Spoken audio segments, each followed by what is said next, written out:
Right, so don't actually have Smash Palace, right? I'll pick it up when I go to my local LGS next Thursday, this Thursday, right? So, oh well.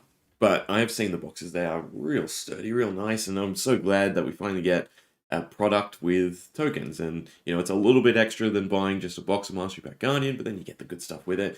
And then we have the event deck, so yeah, I want to take a proper look at all the cards now that we have the full event deck list because it does look super exciting, and I really, really wish that this was released at the same time as Master Pack Guardian because I think it would have really pushed through the set because it's looking like it will be a great deal of fun, right? We even have some UPF event equipment, which is a really cool idea, right? So yeah, we'll just spend some time looking through the cards, and then I kind of want to build a UPF deck, right? As in one of these specific heroes rather than my usual, melody shenanigans for UPF.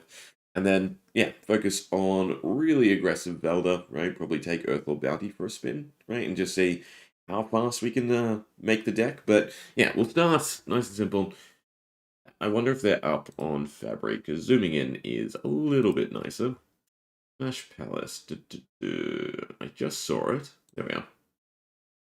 No, so they don't have the event deck cards up. Oh well. Uh, I guess we can click through them and click back, right? Doesn't really zoom them in too much though, does it? No. There's not too many, right? But they are definitely looking like some real fun times. So, Heir of Comeback. You may put a non-attack action card from your graveyard on top of your deck. If you have no cards in hand, instead you may play it this turn from your graveyard without paying its cost, which is just, God, great for Guardian, right? Because the idea there is fully block out, and then, hopefully you draw this. So, a lot of this stuff seems like Fightmaster Cox will really shine, but, there's still some good use elsewhere. I mean, just the fact of recycling is still nice, but yeah, if you can get this trigger off, it's just insane. Arena Medic, gain 1 life. If you have no cards in your hand, instead gain 3. So, yeah, I like the duality of this, right? Because, again, if you're, in a sense, being bullied, you get this real comeback feel, right? Benefactor of Bloodworth Goldmane, create a gold token. Next attack this turn, when this attacks, it gets plus X, where X is the number of gold you control. So that's also going to be a fun little stockpile. I think Victor is probably still going to be the best because, well, out of all the heroes, he has specs. I mean, I guess Bravo does too, but Bravo's still just normal Blitz. So, yeah, I feel like Victor in a non-crack shuffle play environment of solely Smash Palace probably going to do a bit better, but you also have the really nice aspect where none of this is Guardian dependent either, right? I'm pretty sure. I haven't fully read it all, but I'm pretty sure none of it is Guardian dependent. So, again, you can just take the event deck and have kitchen table UPF fun with whatever decks you want and still make full use of the event deck, right? Big hit, big applause until the end of turn whenever a hero wins a clash, they draw a card. Clash with the opposing hero, right? So maybe the clash a little bit not so great because obviously, you're not always in a big hero, right? With UPF, but still, right? It's still workable because it clashes, it has that trigger itself, so it can complete its main effect, right? You don't have to feed into more clashes. Okay, the event armor. So when you reveal this, you get to equip it, which is very interesting because then you kind of need the slots free, but they are all seemingly super powerful. So the boots, you may equip this, then action destroy this, gain an action point, right? It doesn't have go again, so it's just 1 action point in total. A bloody gauntlets destroy this, next attack you play this turn gets +2, right? Bloodied Helm, instant destroy this, put a card from your arsenal on the bottom of your deck. If you do draw a card, great cycling, right? An instant as well. Bloodied Shield, just Blade Break 2, so decent chunk of defense, right? Especially if you're getting all this equipment secondary to whatever you've utilized. And then the Bloodied Strapping, right? Destroy this next attack action card you play this turn. 2 or less, go again. So basically a Heartbound Cross Strap, right? Which is really nice. These are all really solid effects, and it's a shame because, I can see the rationale here, right? For instance, the Bloody Boots are time skippers in Mastery Pack Guardian, but significantly better. Goliath Gauntlet, it's 1 less, or no, Goliath Gauntlet is still in the +2, right? So equal. Bloodied Helm, just really nice, right? This would have been a cool effect instead of Isons. In fact, starting these, sticking them behind a cost, but these effects would have been really cool, right? I mean, we did get hard cross strap and time skippers, but, paying 3 into it is sort of the the Grievous point, right? You can still make it work, but, you know, generally speaking, this would have been streamlined a bit cooler. But yeah, so obviously you have to find them in the event deck, so there is that hurdle, and you have to have the equipment slot. So that's sort of also the rationale for why you don't get as much equipment as you maybe should, right, in the Crack Shuffle play for Mastery Pack Guardian. We'll leave the heroes to last. I think I'm still just going to focus on Victor if I was going to build any. It'd either be Victor or Bofa, right? And just try to set up a way to OTK everyone. Code of Contact, kill or be killed. Until the end of turn, you may attack any opposing hero. When you deal lethal damage to them, take an extra turn. So that, with Bofa, would be beautiful. I wonder if it stacks, right? So if you KO 2 people at the same time, so you get 2 extra turns. Because the wording on that is just take an extra turn after this one. So it would be... both of them would be designated as after the current one, so it doesn't quite work, but cool idea. Crowd Roar's Fight. Next attack this turn gets +1, and you may target any opposing hero. So it's also really nice having that factor in play as well, being able to, again, periodically be able to just swing straight across the table, right, instead of left or right. Crushing Impact. Next time you deal less than 4 damage to that. Sorry. Really should get a glass of water early in the morning. Next time you deal less than 4 damage this turn, instead deal 4 damage. So that is obviously fantastic with all the crush effects, right? So it means the card has to be fully blocked out when it's revealed, which is again where I'm sort of thinking, you know, again, the more tuned heroes in a broader sense of UPF, if it's not Crack Shuffle play. I didn't see that coming. Each hero has more life than you, discards a card. Pretty cool, right? Dominate the competition. Next attack this turn gets Dominate. Easy squeezy bookie syndicate. Easy squeeze bookie syndicate. My mind just goes easy squeezy lemon lazy pledgy. To the end turn, whenever you attack a hero wager with them, the winner creates 2 gold tokens, right? So that's pretty cool. Fight, Knight, Prize, Purse. God, some of these are long-winded. Man, I wish people locally would actually do Smash Palace with me. Yeah, it's a bit of a shame, right? I mean, I think with how awful the and RNG the Crack Shuffle play normal skirmish is, it would have been fun to just have Smash Palace. Yeah, it gets a bit awkward because obviously Gem's not built for designating groups of 4, but you know, you could just go down the list, you know, whoever's the top 2, next 2, then 2-2, then 2-2, right? You might get awkward numbers as well, and buys would be an issue. But it would have been great to see this released with Mastery Pack Guardian, because yeah, this is like the 70% of the fun, if not more, seemingly with what you get in Crack Shuffle play. I think I'm going to get this, open all the packs, take out the expensive stuff, and basically shuffle commons, give out 27, then some. Yeah, that's a significantly better idea as well, I think. But because the other sort of problem I have as well, right, with Crack Shuffle play is the hero abilities are very dynamic. So, you know, for instance, Bravo. You heave, useless. So if you have any heave cards, they're not that great. You want a good chunk of the crush cards. So, you know, Aftershock, for instance, or some of the just flash cards or the normal attacking cards, right? Could probably go to one of the heroes actually dedicated to that style, right? So I think keeping it low power, but then tailoring it a little bit better is definitely a really good idea. Probably do the same thing, but make sure you have a 4 blue stack. Base deck always has 12 blues. Yeah. I think the easiest way to do it is probably what Skippy said, right? Just crack them all, take out the high power stuff, shuffle the commons, maybe, you know, keep the blue pile separate as well, give out the blues, and then, yeah, it's fine. I mean, it all depends how you shuffle at that point, so to speak, then. But yeah, these are definitely looking like such fun events, which is great. Again, we want this to continue onwards, and I do love the fact that none of these feel super Guardian-y, right?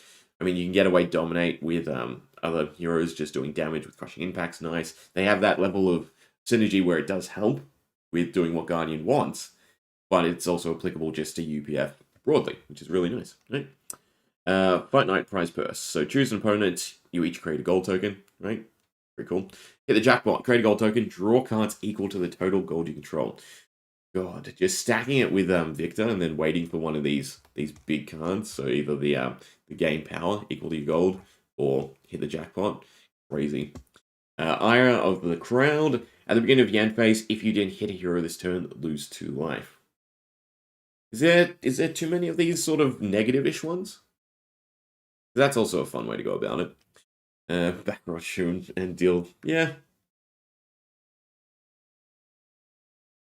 Overall, the main thing that we're bringing up over and over again, though, is base crack shuffle play is not it. Not for Guardian, at least.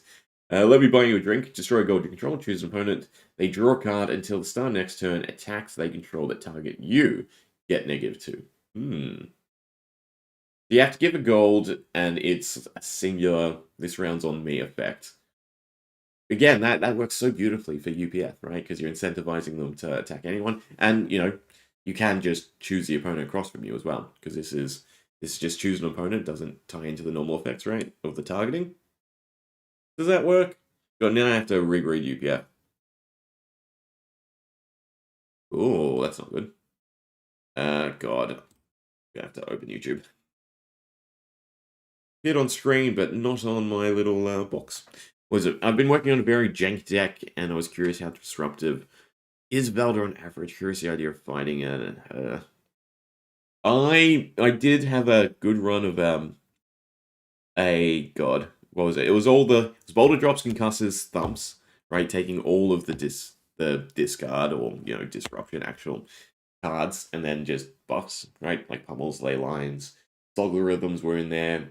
Lead with might, right? Because that's a pretty good one since it essentially turns on those cards for 2 turns. And it when it worked, it was fantastic, right? Every turn was just take their hand, they weapon swing, do it again. And that was really, really fun. But I think overall Guardian is still missing the level of disruption that puts them, even similar to Assassin, right? Because we didn't really get much more disruption. I think again, the main thing I'm sad about is there wasn't Boulder Drop Red in Master Pack Guardian. That would have been really good to have. Been messing around with people with Renounced Grandeur because as Jarl I can give them a Frostbite, so it's always a 3 for 8. Yeah. I like Renounced Grandeur is such a good rare. It should have been the Majestic instead of Break Stature, right? I feel like their power levels could be swapped. Because against Jarl, beautiful as well, because you're still creating the Frostbite. But then the fact, like you just said, with Jarl, you can, give them a Frostbite and then turn it on is just beautiful. So it synergizes with all those cards. Or, any of the Ice Buff cards where, again, you've taken an equipment slot. And yeah, it's such a beautiful card. I think it's probably one of my favorite cards from the set at this point.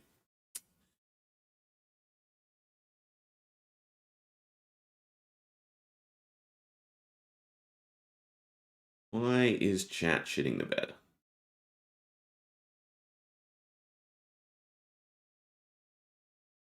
I'm pretty sure I missed one from you, Topple.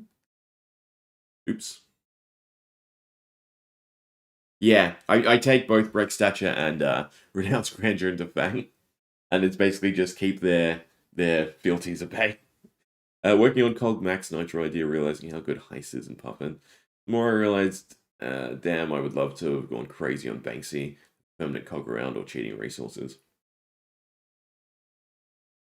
It's nice, but it leaves you open to bricking. I think again, from my play with Max, what we ended on is basically just either go full in or hyperdrive or don't worry about hyperdrivers, and you're just getting the value out of Banksy as a way to float items. And with Cogs, definitely seems like a really solid idea. Ice Earth Yarn with Florist, so I can pop an out on 11. Oh, where are we up to? Lion's Pounce. This attacks each hero. This attacks each hero. What is Boka's effect? It's not instant. Damn. That would be. Oh, no, but it's with Crush anyway. I mean, this was an instant, and I suppose Leave a Dent was an instant as well with Lion's Pounce, but this is, as soon as it's revealed, it does the damage. It's not an attack either, right? So you can't pummel it. It's just this attacks each hero. I guess it's just a good way to yoink block. Pick yourself up off the floor, put an attack action card from your graveyard on top of your deck. If you have less life than the opponent, instead put into your hand. That's similar to Air of Comeback. This is not attack action.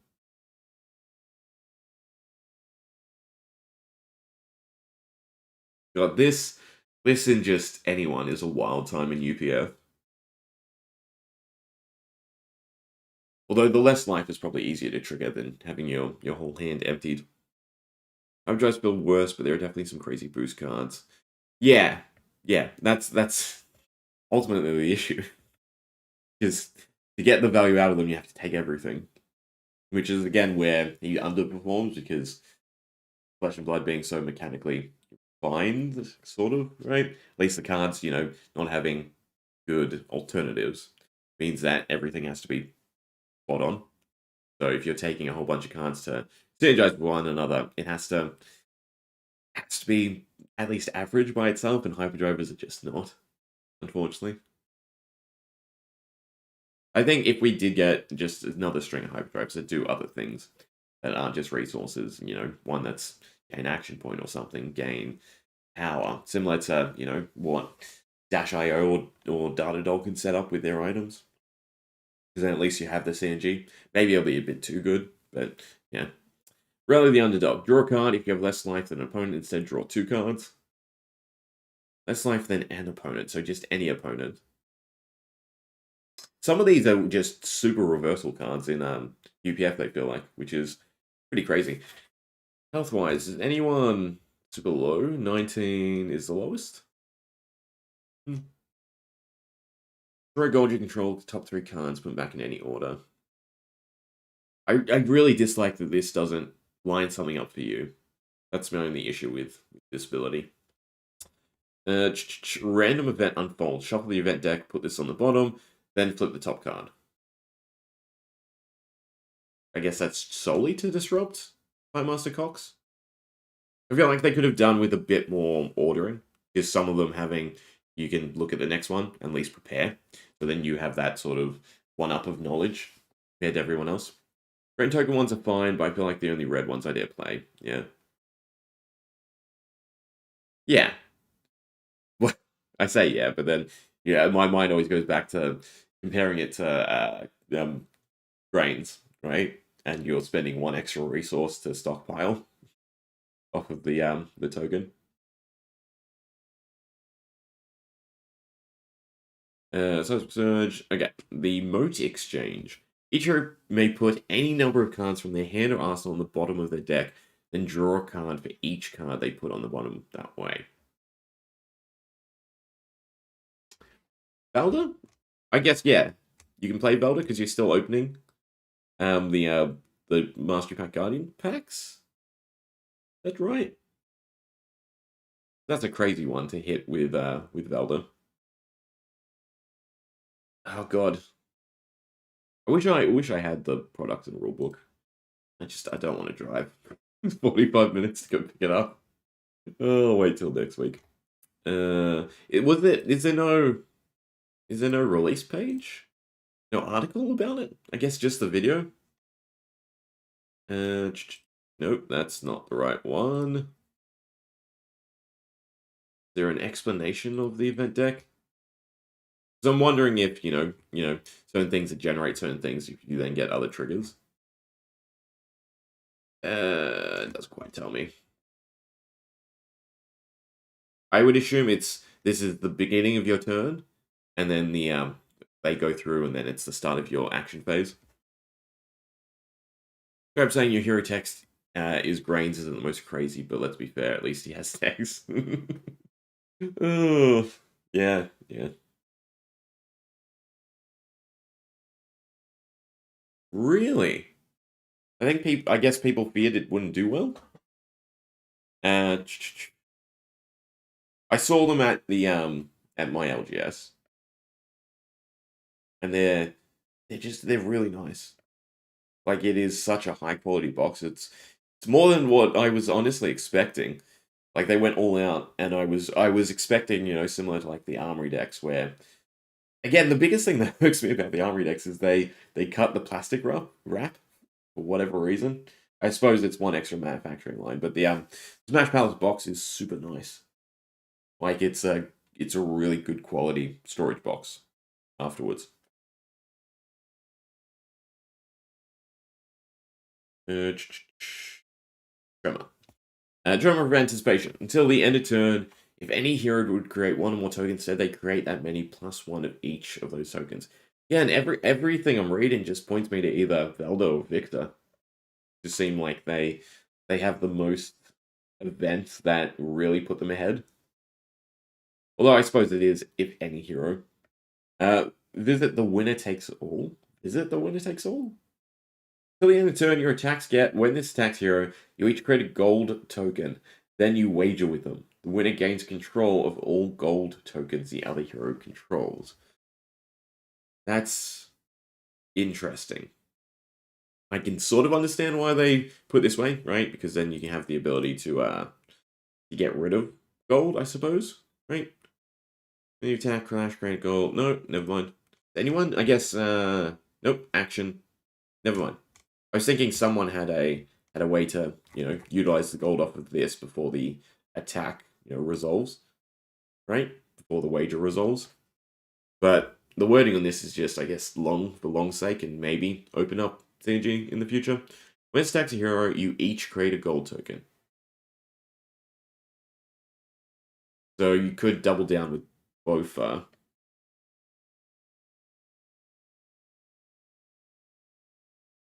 So terrible with both of those, right? Because if you play an attack, you designate 2 heroes. You get 2 gold tokens. They each get 1.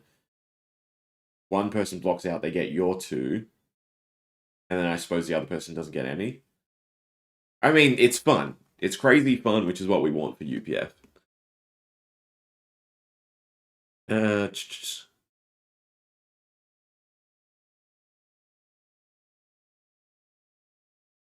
no, I mean, I just haven't had time. I want to. I had such fun with Max with the Armory deck, even though it didn't turn out super fantastic. That I did want to look into him, but I guess that's sort of my problem. Is I like to play every hero. I mean, over the past month, I played Arachne, Valda, Cheyenne. Yeah, yeah, and it's just hard to find the time. So I'm kind of gutted that I didn't play Puffin. I want to see this with constructed decks or try to do a 4-player draft. I think draft would be nice as well. Because there are definitely things that line up a bit better with X. I mean, let's refresh my memory. But no, any hero talk is definitely welcome because, again, at some point I will be interested in X and building them. So, yeah, stuff to think about is always cool. Okay, so you can't equip weapons, fine. There wasn't a event weapon, was there? No. An event weapon could have been cool.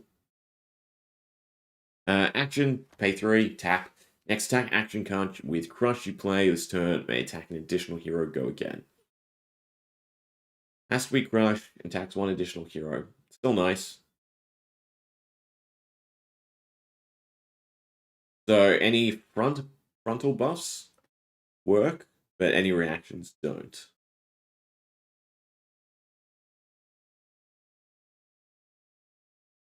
Definitely want to look into if there's a way to OTK everyone. I mean, you could use like the amulets to untap yourself, but the resources would sort of be an issue. Because you could definitely get it so you can swing in all 3 people in a normal 4-player setting. Flattering Showman. Pay 2, turn face down card in your arsenal face up. If it does Crush, get the +2 and dominate this turn, go again. Need more like just face up. If this was turned face up, do something. Because the fact that that's open-ended is very interesting. The 2 for +2 and dominate is definitely a step up of normal Bravo. You have to keep your arsenal and it has to be a Crush card. Be a bit awkward. Because what I found from my play of Guardian is the Crush card doesn't always go into my arsenal, right? Because it's most likely a blue or a card I can pitch, right? So if I draw a better Crush card, I'm happier, and I don't want it sitting in my arsenal for too long. So more so the reactive stuff, especially defense reactions, right? Go into your arsenal. Box. Action, tap, destroy gold you control, look at the top 3 cards of the event deck, and put them back in any order, go again. Such a shame. Should have just been instant, right? Because that would have been fine. At least then you could use it on you know, the next person's turn, or you could use it on the person just before you, and you could line up an event for yourself. So this is destroying your gold to just make sure no one else has a super crazy turn, right? Unless you get down to the point where, again, people are knocked out. So I guess maybe he's late game, and you just treat him like he's textless until then. Which also seems kind of awful anyway, because he has that 19 life starting point. Seeing the event cards, I don't want to say he's the weakest. I don't know. It just irks me that it's not straight away that you can have some level of agency for yourself. Groundbreaker Crooks. Your attacks get +1 while attacking your hero who controls a Seismic Surge token. So that's sort of another issue, right? Because how much Seismic Surge generation was there in actual Mastery Pack Guardian? There was the stirs, the geysers, and then a few attacks that did it as well. And then I guess the crash and bashes. I don't know if this gets procced too often, right? Because the other problem is, you say you lose the clash, you give them a Seismic Surge. No. No, I misread that. Yeah. Never mind. She turns on herself. That's the main crux of it, right? You attack, you clash. If you lose, they get the Seismic Surge, and then at least you get the +1. Is that a good trade? I don't know if that's a good trade, though. Talshare needs a 4-player mode so we can play this. One day, LSS will be smart about it and either endorse or absorb X, Y, Z, and, you know, then their development will ramp up. They'll get past it must be played in the flesh and blood, right? Because it will always remain the ultimate testing ground, because people have lives. And the amount you need to play and refine is definitely more than just, you know, an armory once a week. Rhea, the Unyielding. Blocks you own and equipment you control with 1 or greater block get protect. Whenever you protect another hero, create a gold token. So you can definitely do well with all the equipment, and, like, for her, the Steely cards would be really cool. Problem is, again, that payoff for gold.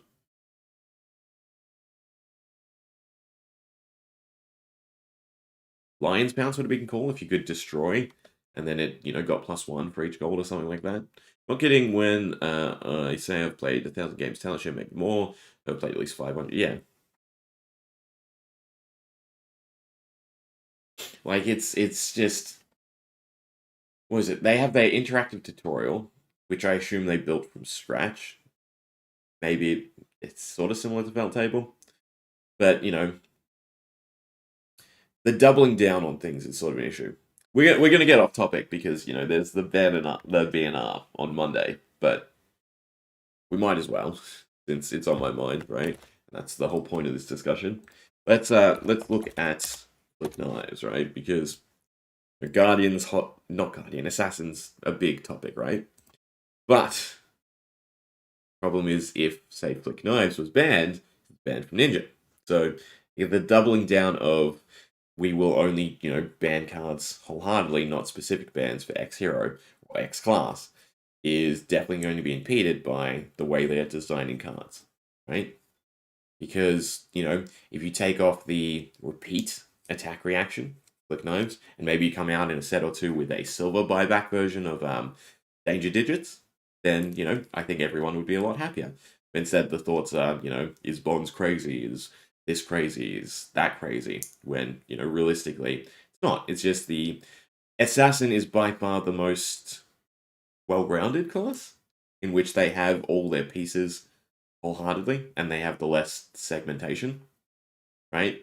But, so, in my mind, the best thing to tune Assassin down is to make them run Danger Digits, right? And not have the repeat proc like Flick Knives, because the value that they get out of it, compared to Syndra, for instance, is crazy, right? Because Syndra, again, Mask is your main pressuring element. You don't have disruption. Well, you don't have great disruption. You have some level of disruption. So, you know, if they wanted to take Assassin down a peg. Easiest thing would be to get rid of Flick Knives. The only way they can get rid of Flick Knives is if they ban it just in Assassin. So same goes with the we want it played in the flesh and blood, and all the other certain statements. Is that's not good for a company at all to have something so rigid, right? It should be about adapting and changing, especially but sort of continue doubling down on trying to make cards chaseable and exciting when players just care about something being played, right? So like that, I would assume that's the mentality for the foiling changes in Mastery Pack Guardian, where they are hard to get. Don't mind Flick Knives. I mind things like Kiss of Death.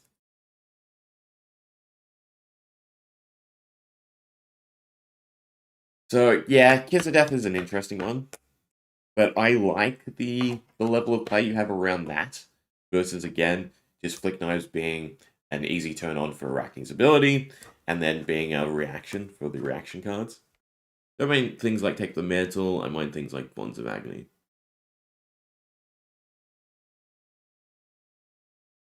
Hmm. I'd still go and say I don't mind either of them. It's just again having a mark on board versus again having to take the reactions that a mark on hit, or actually swinging your dagger, or the one that's instant discard mark your opponent hero. Just having at least 2 marks on board, let alone then recycling your daggers with Flick Knives is just crazy, right? Even if there was a version of Danger Digits that was a one-off but guaranteed mark.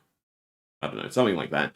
So yeah, Assassin's just a weird one, right? Because again, you can play around them, you can do okay. My mentality is just they are the most put together class at the moment because they have the least segmentation when it comes to XYZ hero within that class. I do question if it's a required card overall. The damage tuning did go a bit far, I suppose. But they really wanted to showcase, the weapon talent, right? Yeah, I can understand that with Kiss of Death. Because you've got, the really good reacts that should really only be for your dagger, or, getting through the steps to get Graphene Cecillery, right? Out.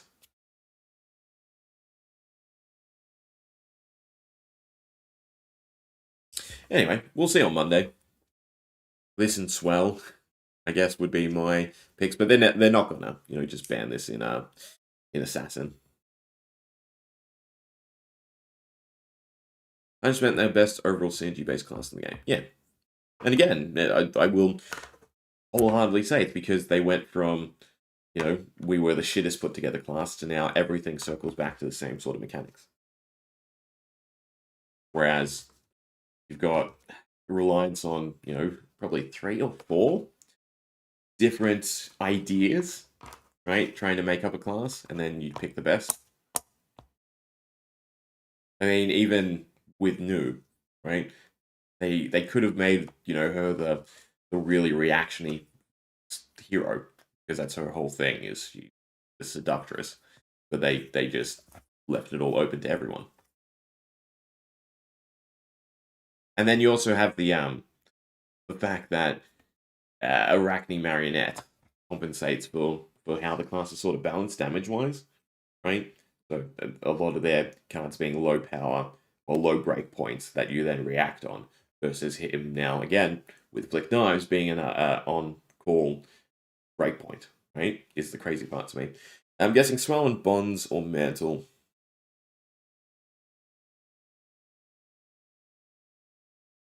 Bonds or Mantle.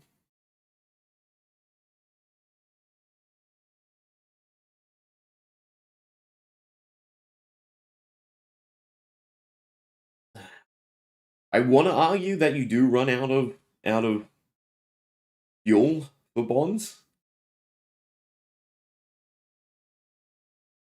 so that puts Mantle ahead. But Mantle to me is just the more assassinly designed card, right? Because there's actually the thought. You have to think about what's in your opponent's graveyard.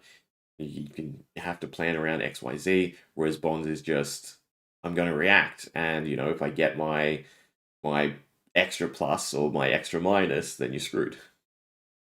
right? I think I like the decision points more in Mantle.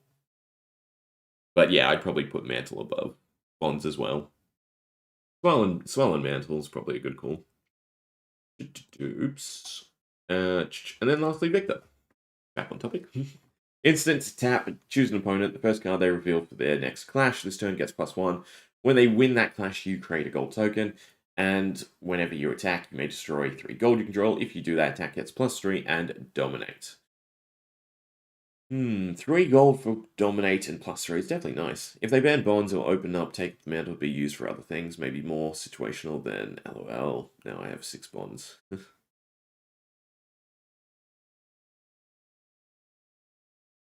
Yeah, it's definitely the interaction between both. I'd like to see bonds gone. Also because, just from the deck construction point as well, you then become less reliant on attack reactions, right? Because they're not as great into some of the other cards, so you can, again, have a bit more fun trying to plan out XYZ.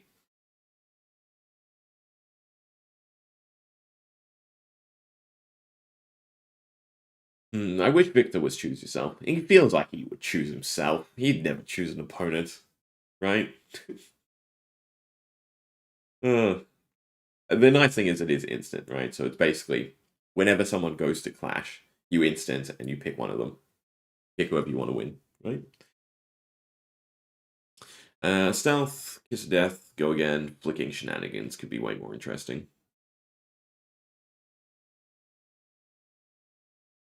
I want to see Bond's gone because I don't like somebody taking my deck, thumbing through it and getting the perfect knowledge about my game plan. I feel that that is unfair. The whole deck knowledge. What's the new Arachne one? I can't remember. The deck as well, or is it just top of your deck?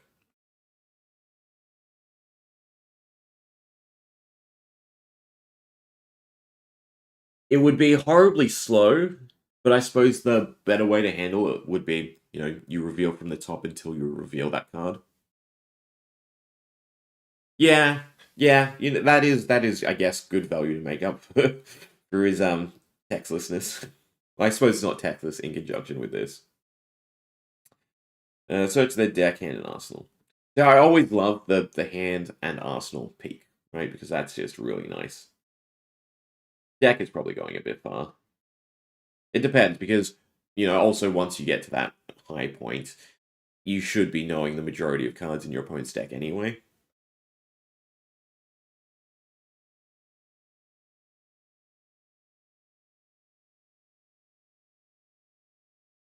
Yeah, no. I mean, on match fixer, I suppose. So the idea is there you're rigging it to get your money back. But that also doesn't seem correct. It would have been cool thematically if it was something like choose an opponent, you clash for them, but then you get the reward, right? So you just take it from them. So you prevent them from having the possibility of losing, but they don't get anything out of the clash either, right? So you reveal from your deck, and then you're the winner of the clash instead of them. That would have been cool. I think a bit more thematically on point.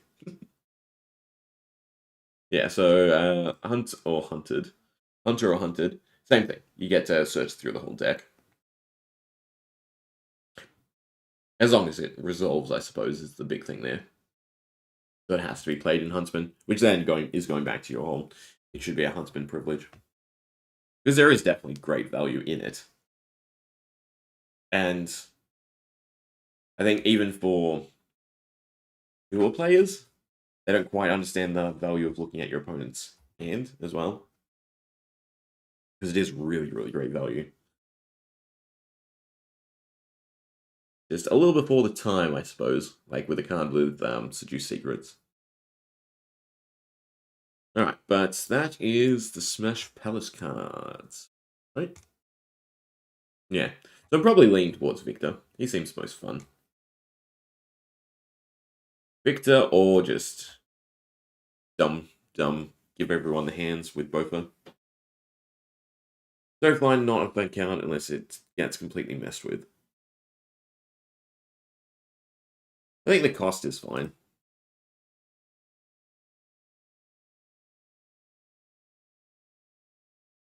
Because you're trading 2 cards on your turn, right? In order to utilize it. and it has a less likelihood of, you know, hitting their hand in Arsenal.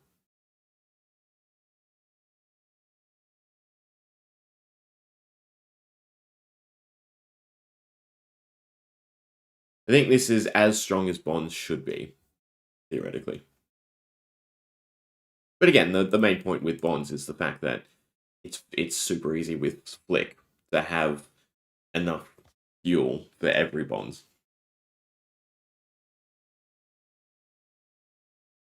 We build UPF?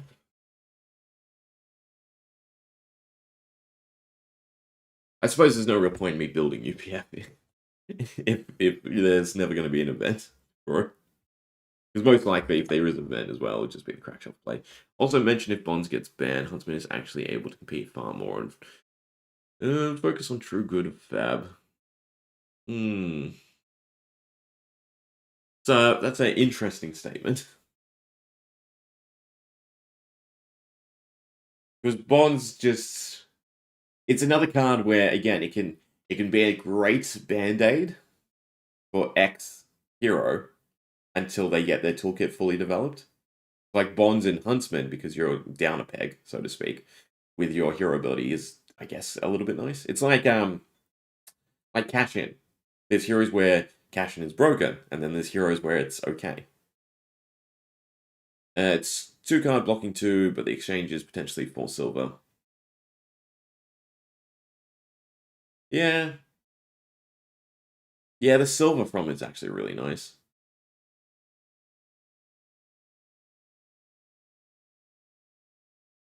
There is a little bit more value, to me at least, right? In the fact that one of those 2-block cards is cycling back around.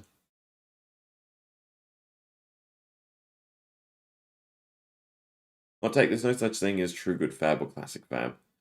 There's been edge grinding bullshit, even from Rathe. Yeah.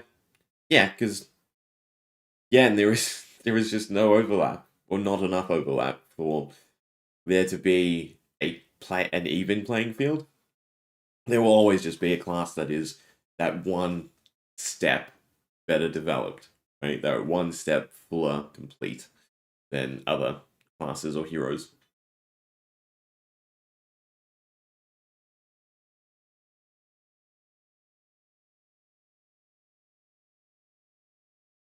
And even thinking about like supplemental sets wouldn't get things back on track either. There'd be no good way to do it unless everything was, you know, a hit out of the get go. I'm gonna argue True Fab is a joke. Drafting in the eye of video.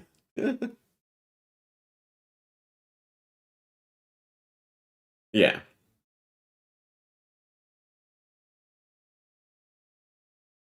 I suppose the idea then would have been to, instead of continue to bloat with heroes, is to work out a class until it's refined. And then just have a hero that's a new pilot. The problem with the whole hero design as well is just, you know, one hero will never really replace its predecessor, right? Because if the ability is too similar, then it's just the same thing. If the ability is too far fetched, then the cards don't line up.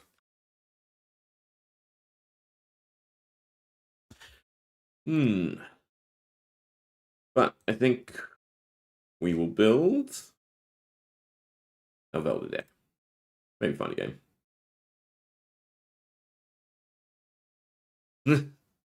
Now you got to play with it. Got to play with it unsleeved, just like Crack Shop will play. As someone had a fearless confrontation in their Mastery Pack Guardian deck, and it was not looking great at the end of it. I think we need more assassins, unless if they are fake. It's like hell list. Would that be cool? An assassin that's no, everyone would see through it. I'm just thinking, you know, like a trap hero. That's one thing, but then you get to pick another class at the start of your deck. That would be a great way to do shapeshifter, right? Is just have it as a your opponent doesn't know what class you're going to pick, but it's just one class.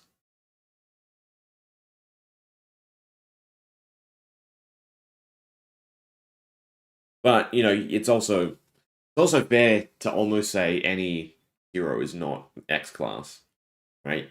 There's only a few that to me really are the same. They embody the same sort of feel and mechanic, right? And you could get to the point where we're separating X class into these X designs, right? So, for Brood, it should be gambling, beating, and what else? I'm trying to think of a third one. I guess Intimidate would be the third one. Assassin would be the Zari stuff, right? Present one attack, swap to another, the reacting, and then contract. What else? Guardian, I guess heaving and fatigue, but then we haven't really seen super substantial heaving cards aside from like pulverize. Yeah, yeah. There's been a lot of talk about, not from anyone that I guess mattered, but that was consistently an idea floated. Yeah. Oh god, the living legend at Worlds, right? Such an interesting thing, right? Because the thought is, do you have to have? Was it that was brought up? All right, right. The debate of do you have to have your two decks completely sleeved? So do you have to now have double copies of most staples so that you can play Classic Constructed and Living Legend? But I think it is part of the skill in Flesh and Blood to be able to pivot, play different decks, play different heroes, play different play styles. So it would be nice to you see hero selection at events, and if you know your opponent really well, you can obviously ban the hero that they're best at, and it leads to a bigger field of play, which then should lead to more people net decking different decks, which then should open up more things, and it would help. I feel. All my griping side, I'm having the most fun with this game right now. Yeah, same. I'm very much enjoying Valda, which we should probably build. But with the Earthball Bounty and seeing how often we can make surges. I feel like the way the class expression is going just needs adjusting, not hard fixing. Yes. Again, going back to Assassin, they're just not at the same point, right? And it's not even they had the same starting point. It's they start differently. Then we get an expansion. Then we get an expansion. Then we get an expansion. Then maybe we get an expansion, and it's just there will never be a point where it's a level. Like even the massive expansion slot, won't do it. Even if that was every set for the next year, I don't think it would do it.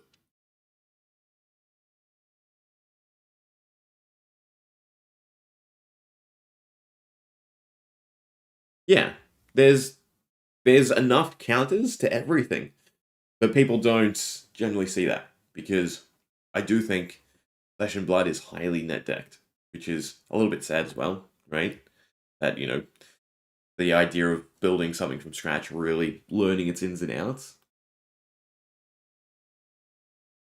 like the amount of games, at least from what I noticed, where people just swap to this hero this week. It feels like at the very least because that hero did well at the last major event. Marvel heroes. Oh right, I didn't think about that. There's two free Marvel slots for Super Slam.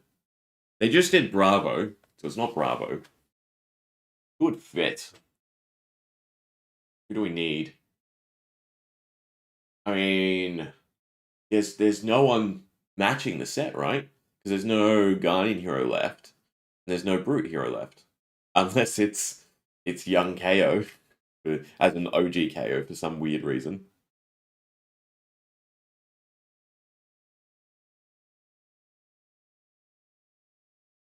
Could also just be a surprise hero. Although from how they handled Scurv, I'd assume that if there's a fun draft hero, then something else. I mean, you could go back to Merchant. Ugh, discussions are fun. All right. Thinking about it. It could be just confidence and toughness. That would be the sad way to go, right? There's my little pen. Because we have, where am I writing? Where's room? I guess down here. Yeah. So there's 8. Ooh, that's actually 8. There's 8. Nope, that's too high. There we go. There's 8 heroes. There's 4 Olympia for whatever reason. So it, again, token-wise would be easier if it's just toughness and confidence in Marvel as Marvel tokens, right? Because they are, where are they? Yeah. No, the art style's not super Marvel-y. It could be, with his little legs.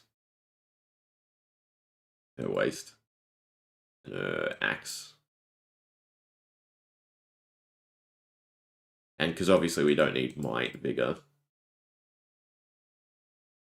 I doubt this is actually in the set, right? Being an expansion slot card. So, play it safe would be the 8 heroes, and then we have toughness and confidence. Maybe alt art as well, where it's I guess the adult version of them, right? Because these are the younger versions. Would be kind of cool. Is that correct? Face paint. Yeah, longer hair, face paint. Yeah, yeah. These are the younger versions. Tough Nut, definitely. Is that Tough Nut? God. I can see it, yeah. That'd be the safe thing. Otherwise, it could just be a random hero, right? And they're just trying to, again, cycle through them, get them done. So a young and old of an earlier hero. Problem is, there's so many they can hit, and the fact that we got Riptide, right, as a Marvel, even though, there was the Cold Fall promo, means that anyone's not safe. So, fingers crossed one day there's a Melody Marvel somewhere. He has a true mixed language, right, in Marvel. But I believe that means they can't. They can't print him, right, as a Marvel, because it did feature in a set. Because the history products do count. This is the easiest way to do it. Double Marvels. Young and old Marvels now, Marvels. Yes, Dash doesn't have Marvels. Dorinthia young, but Warrior's not really in it. Go the other way, we'll make this easier. You're done. You're done. You're done. You're done. You're done. You're done. You're done. You're done. Do Ira have Marvels? Y'all's done. Kassai's done. New KO's done. Marlin. Olympia. Cilio. The new heroes will be done. Oops. New Prism. Not, but there's the sketch cards. But he does have an alternate art version. Yeah, I wouldn't mind seeing that in Marvel. That'd be kind of cool. Riptide's done, except for the young. Do we care about youngs? Not really. Valda's done. I mean, that's still a good chunk, right? I doubt it's any of the mechs. So, let me change color. I doubt it's any of the mechs. Oh, Puffins red.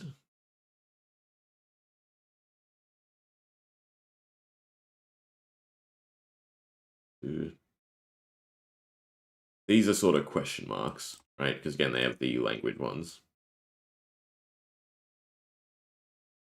Which I assume is why, Bravo, for instance, doesn't have an adult.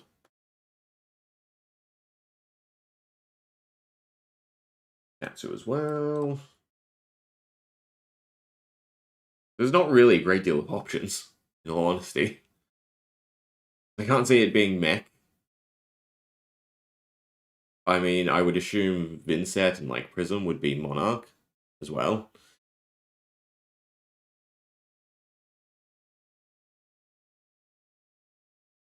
To be honest, I can't see any of these. Maybe, no, I would still assume Levia in Monarch 3.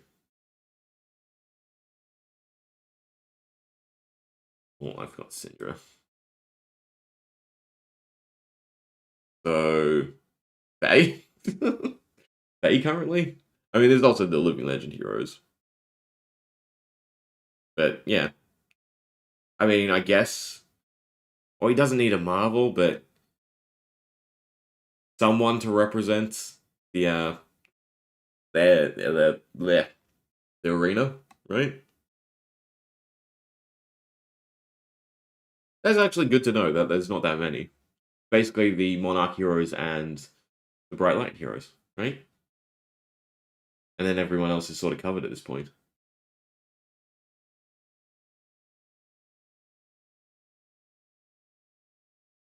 I mean, who needs young? Dorinthia still needs a young. Reiner.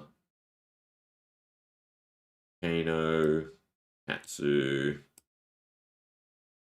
I mean, there's the Blitz heroes. I guess the Blitz heroes make sense as well. That's an easy thing for them to put in.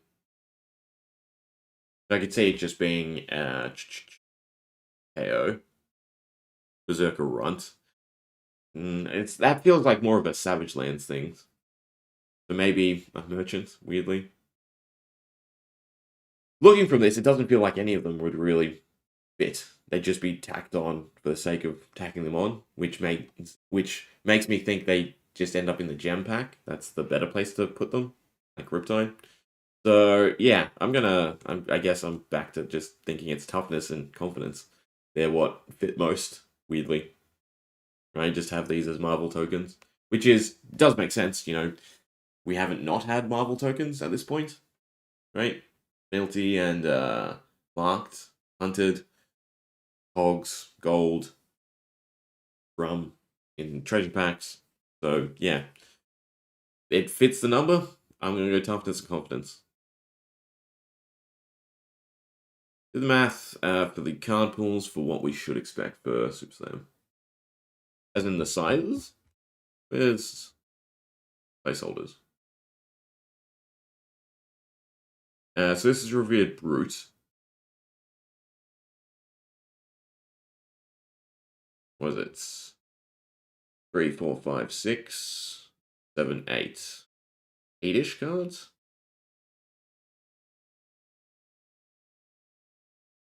And then that's a big chunk. Being revered.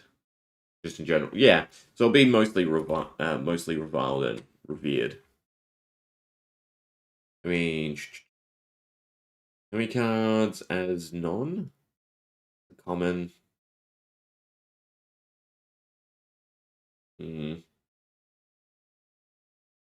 This is the start of generic. There could be, like 10 to 20. It's not a great color. For each class. And then, about 10 reviled, revered cards for X hero. And then, was it 30-ish? 40-ish? 60-ish? Nope, 50-ish. 40-ish? 40-ish cards for the cross, right?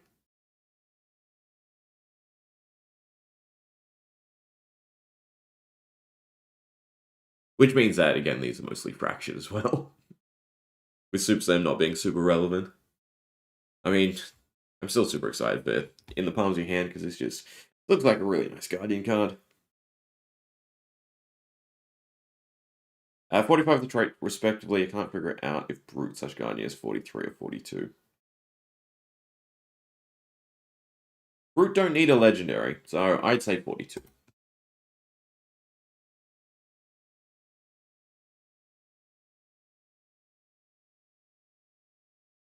But, I mean, it's starting soon, right? There's a bunch more expansion slot this weekend. And then, sort of spoilers starting to ramp up. We don't have to wait too long. Actually approached fairly quickly. Alright. My true objective. Earthlord Bounty, because it works so well with certain cards, like Surface Shaking.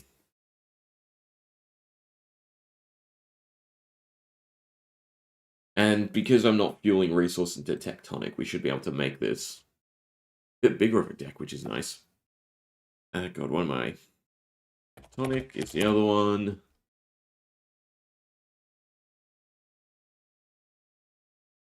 Right, action card, action card.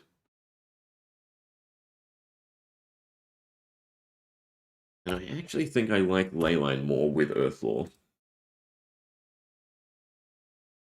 than with Tectonic.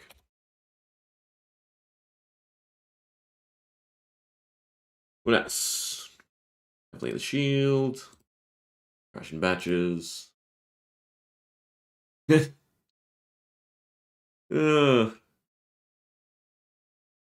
I doubt it. Because it's hard to think what Guardian needs, right? From boots. Now, Quicken is not the best thing, but obviously block is covered, right? You have either quick dodge, fly, you have the base of the mountain.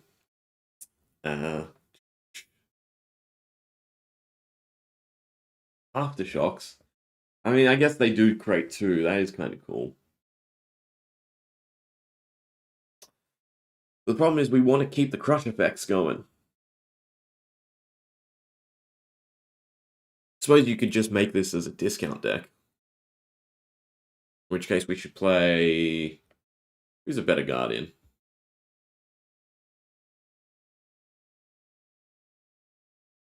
Really? I do not run Aftershock because it's like a turn delay. I mean, with Tectonic, I suppose it's nice in the fact that it keeps your surge going, and it does help you sort of ramp up.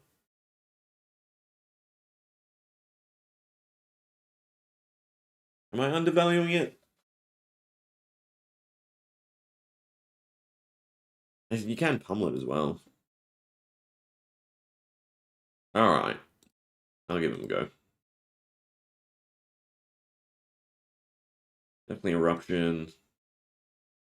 I mean, with Promising, it's 4, right? There's 2, 1 from this, 1 from Earthlaw. Which does actually seem really nice.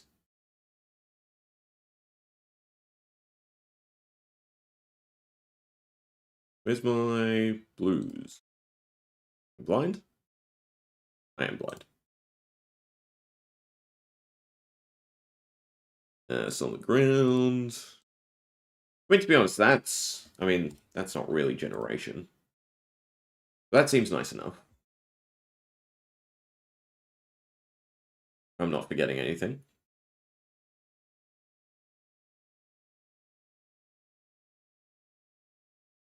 Valda's spec. Inventory enough and keeps Leyline alive. I do like the fact that it just triggers. And it's still big. The Dominate is nice, but it's also not always necessary. Put him. The nice thing is, with Earthlaw, I'm less incentivized to rely on the heave cards. Because you can't, auto-complete with them. So I think Aftershock definitely instead of the heave cards is probably nicer. I still got to put all the pummels in, right? Because the Aftershock's still a 6. Yeah.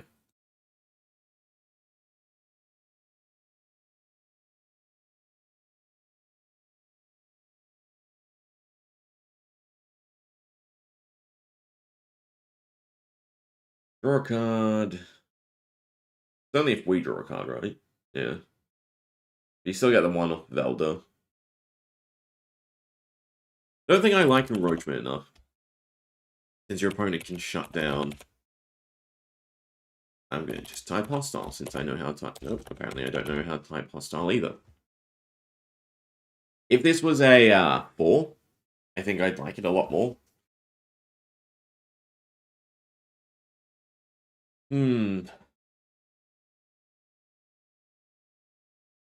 Suppose with Valda's ability, it's free. Problem is, if we're not tectonicking, I guess I'm happier to have more yellows. Because the idea is get to 3 and then it's just a yellow.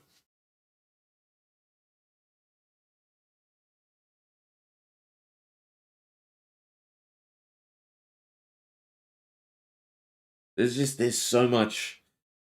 The problem with cards like this is I want it not be red, right? Because it's something I want to do once I've chipped through their equipment. It's something I want to do once, you've seen half their sinks, half their fates, half their whatever defense reactions. In the right matchups, it's definitely fine. Posing.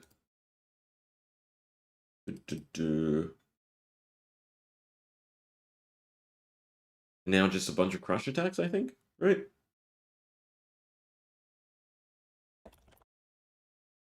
Is there enough room for our sifts? That's also... I don't think actually sift is needed.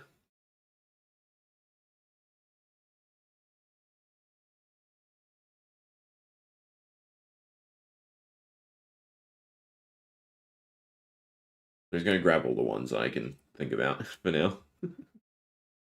Boulder drop. I'll take break stature. Can't like crush in red, I guess. I think the lowest power I want to kind of aim for is a 7. Aside from things that are, sort of a bit more utility based, like Aftershock and the boulder drops.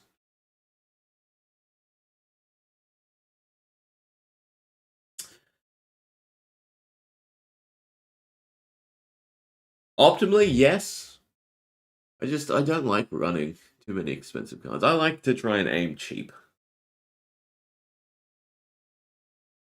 Although I suppose Grandeur is not super expensive at the moment.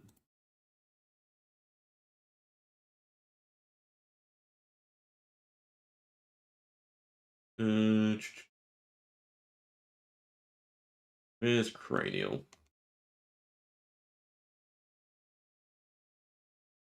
And how many is that? That's 33 already. Oh, that should definitely be in the deck for now.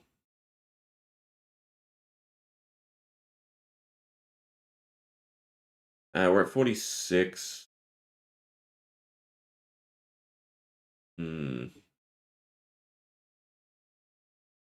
How expensive is Leyline? I feel like it should be dropping, right? Is there... How do I... Can you go straight to...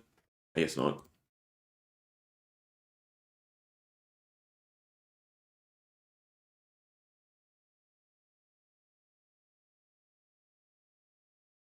I mean, Guardian... Let's see. I haven't had a look at these in too long. You got 5 late ones.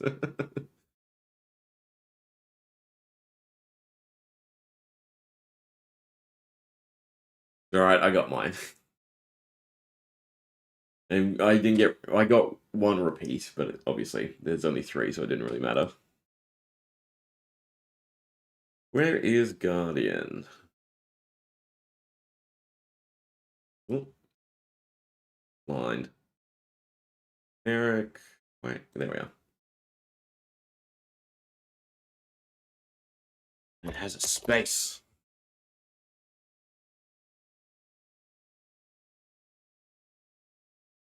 Tempted to look for the Marvel.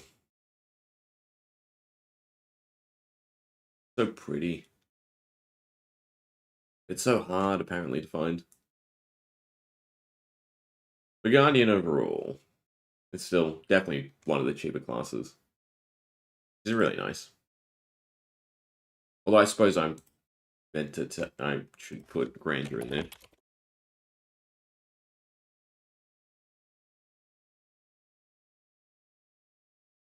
Crazy. The Fable prices sometimes. Although this was a lot cheaper, right? It's been steadily climbing.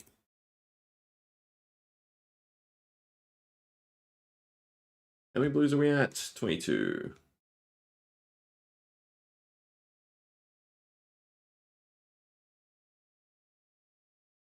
That makes 31.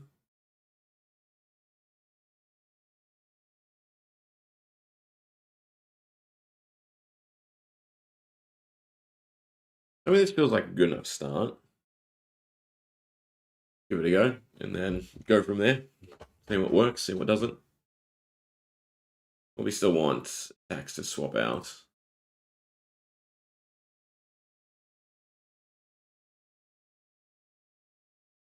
Also, don't mind taking too big of a list. Yeah, we have tons. We can squeeze more reds in there. We'll try hostile. Other equipment wise.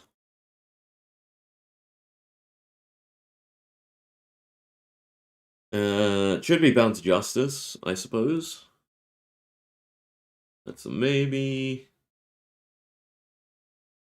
Arcanite for the Arcane. Yeah, Cleansing does.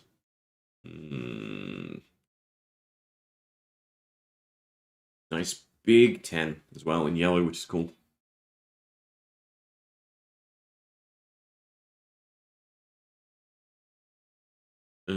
Arms. And will.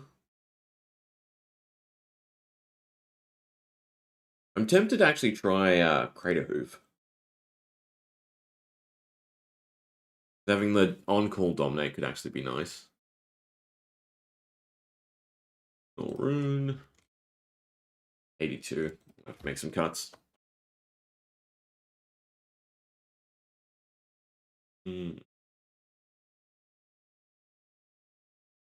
Might as well have some fun. Otherwise, I guess it's civics.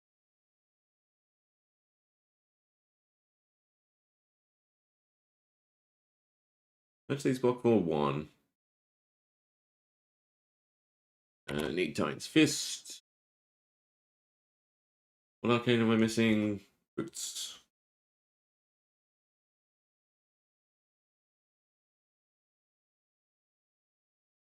And the other civic, the headpiece, is also kind of interesting. All right, 85. I looked for like the rare from that says the better boots.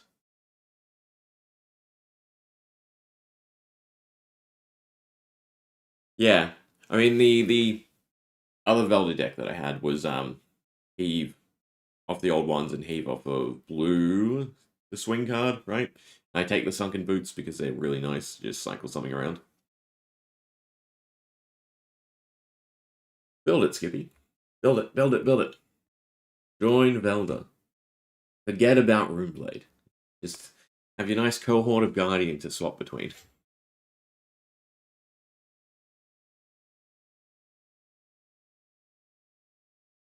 Okay.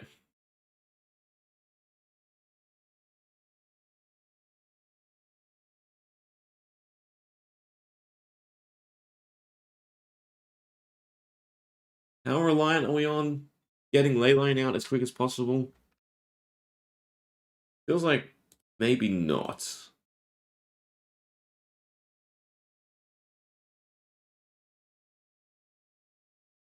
There's still some good stuff in there for Jarl. One Crush and Bash Yellow. One Instability. Alright, we're at 80. That'll do.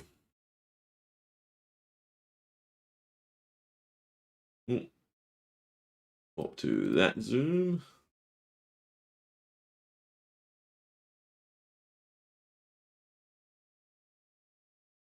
Yeah, let's see what we can do. So the general idea is find a 3. Verdant's first. Don't want the Crater Hoof. Dominate does kind of matter. Turning off, go again is nice. Is it though? Yeah, because it should be the staff, right? I don't want to think too much. We'll take 65.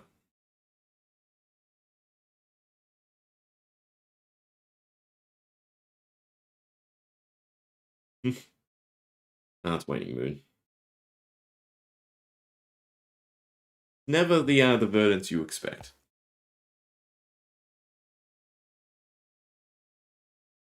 They're probably not going to attack. You could probably take out the Crash and Bashes against verdants. It's too far in between. That's not a great start to see. That is okay.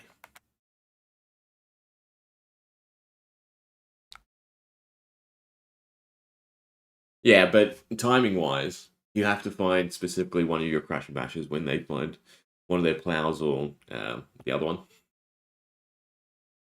Hmm. I mean, Spinal Crush? Probably incorrect. It's probably dash the Spinal Crush and just swing. Not a great start for us.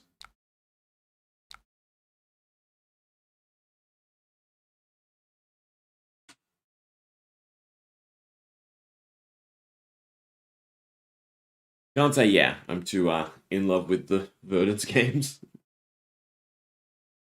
But oh well. Wizard is wizard.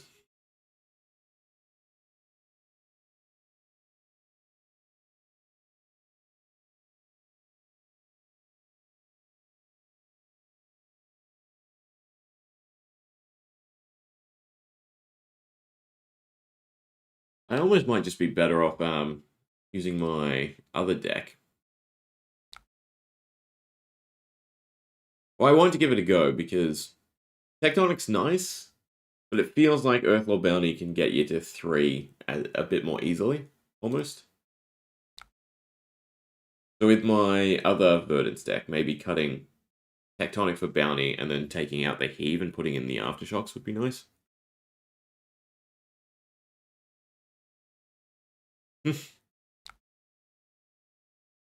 Hmm.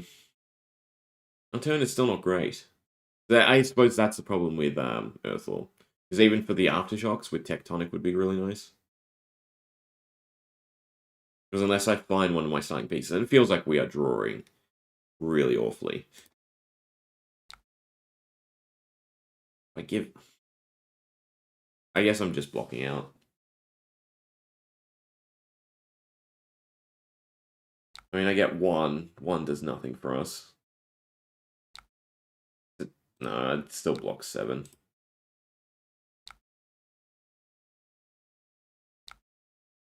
Maybe Aftershock's all that's missing from my other deck.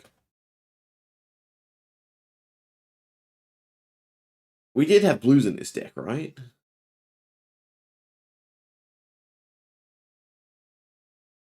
I guess 27 is not enough.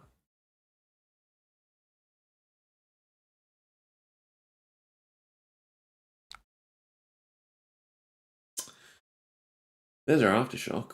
There's another one.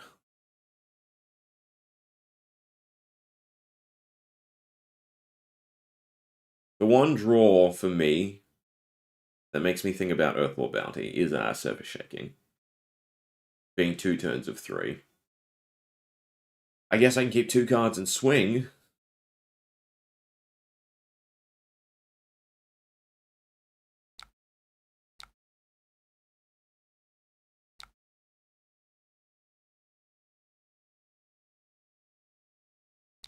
$27 is still statistically over 1 in every hand.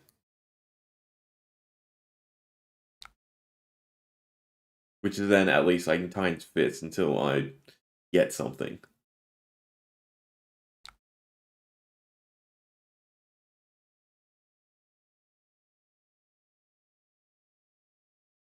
Just Teleshare being Teleshare.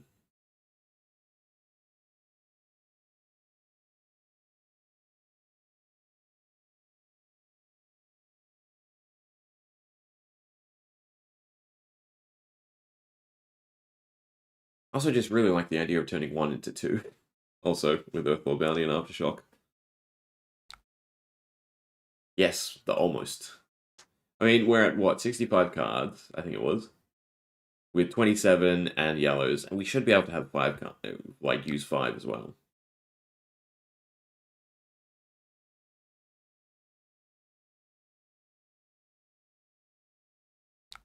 Problem is, I do not want to make a fatigue deck. It's just not my playstyle. Even though Guardian is obviously very fatiguey. Well, that's great. You can have my Arsenal card. God. The put him, stash the Aftershock, I suppose. With no Dominate. I mean, most likely just gets blocked out anyway.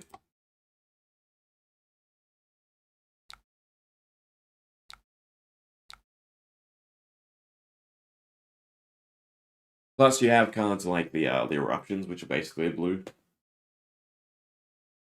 Ugh. At least this buys me a turn.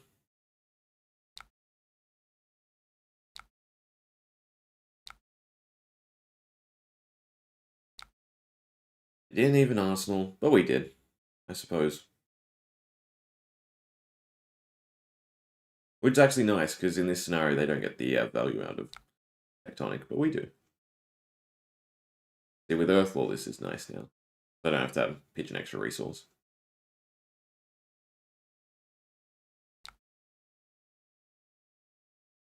Do I OD? We're playing for fun, mostly. I would argue that terrain is almost bad with Tectonic, even. Because it's still... There's not enough... 2 costs? Yeah, there's not enough 2 costs that you want to play as Guardian. And then even the one we did get was not great. Pummel's in my arsenal. Cranial Crush is free. So it's Prevent 2. I don't want to keep the Aftershock, but we have a second turn with Surface Shaking if we keep 3 cards.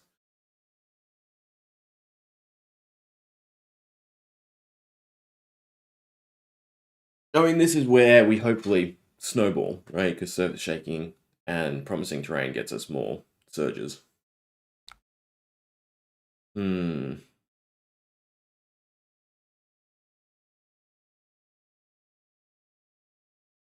mean, we should still hit a attack. So I'm going to go for the Seismic value.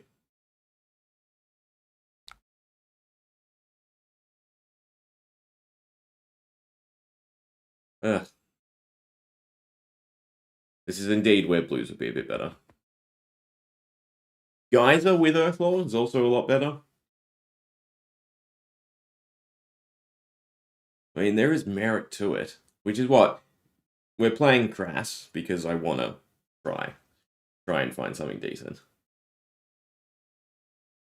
Should have kept a blue. Considering we had the one-off promising, I could have stayed at 3. I should have kept a blue. That is my mistake. I mean, I still want the pummel. I'd rather keep a red one, I suppose. This just doesn't have a good enough crush effect for them to care. Right, for us to go, let the damage through, they defense react, and then we go.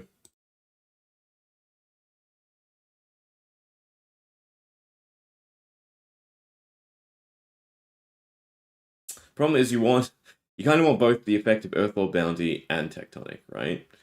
Because if we could... Interesting. I guess they would still get pummeled. Because it does seem like you're at 2 and you're missing the 1 extra Seismic Surge for Valda. Yeah, should have seen that coming.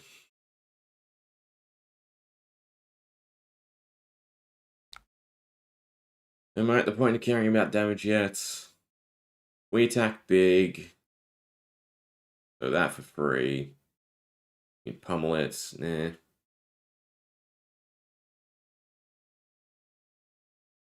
That, float 1. Still pummel it if need be. I suppose it's even just the Aftershock pummel. That's for free. Pummel. See, in this scenario, we'd like the resource to feed into Tectonic. I think it's just Testament, and we still stay low. So I need to stay under them for Skullcap. Problem is seeing the 2 pots already in plays. Not great. Yeah, like we had awful first few turns, but now since we had Seismic Surge, it should feel a little better because like this generates us 2 back, and that's kind of nice. We find a Crash and Bash, we're happy again. We find an Eruption, we're at 5, we're happy again, right?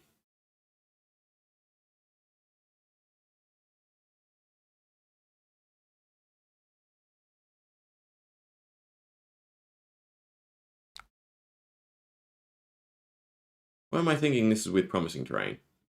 We're at 1, not 2. Is it worth the pummel? I'm still gonna pummel. Because even if they block with a 4, then they still get the discard. And I think they're trying to put us under them at this point, which is not nice.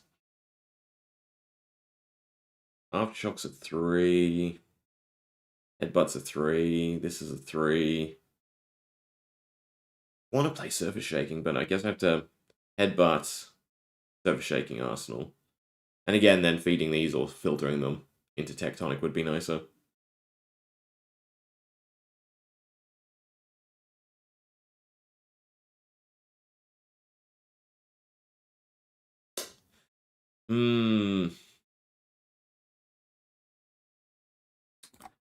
I'm gonna set up to Dominate. I think the Dominate's better.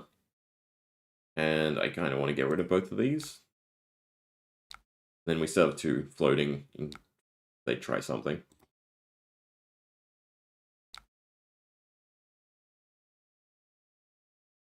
Headbutt's just nice if we can get a pummel because they have, you know, Barkskin, which is really annoying.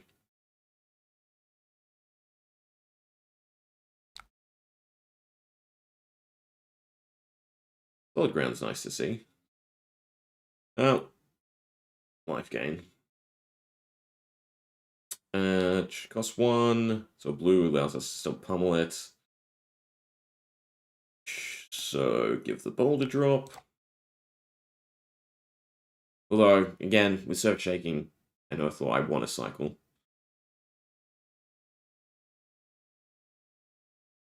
Then just a 5.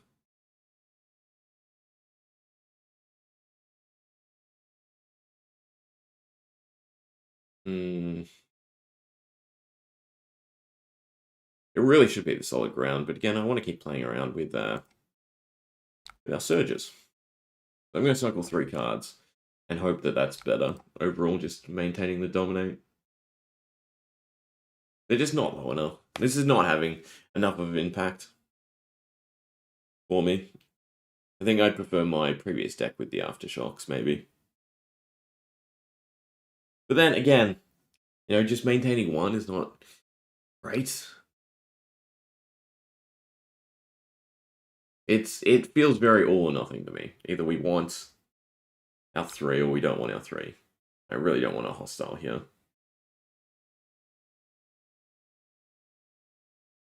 I mean, terrain is still turned on, so that's fine. Headbutt, keep the boulder drop.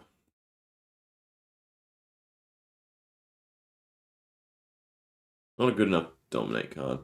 That's very, very awkward because we want the big 10s. Because chip damage is also sort of how we win. And this is just not doing it.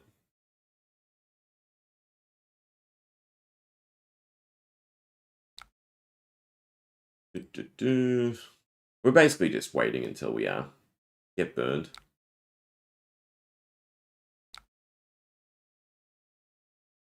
Odd ground again. Pummel for the bowl drop, I guess, is nice.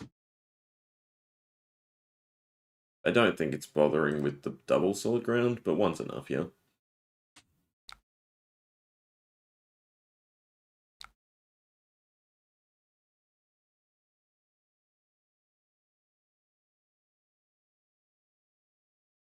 Cleansing. Cleansing's a bit better with our resources, right? I still float 2 for the pummel.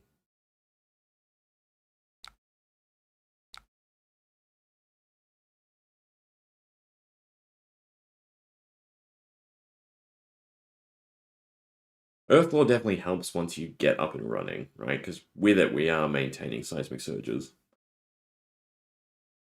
And then our resources can be fed into other things. I mean, the nice thing here would be if we could hit their rampant growth. Headbutt literally feels worse than Crush Confidence Blue. Crush Confidence is 5, isn't it? So I don't...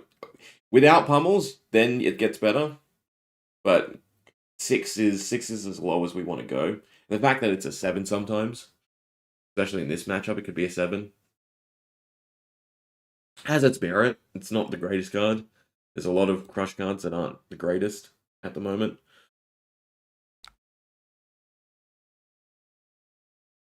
Because they're just not disruptive enough. Show me the rampants. Oh, never mind.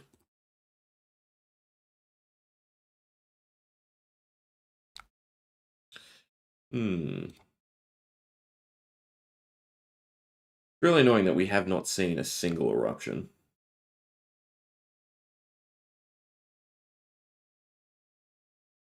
I want both Crash and Bashes. Keep the red one.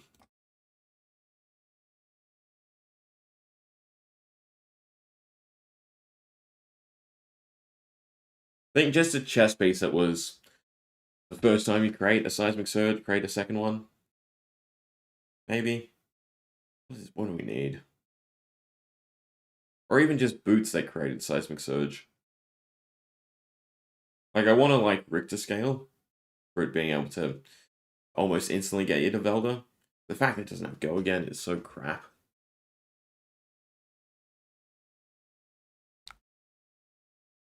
No worries, Double.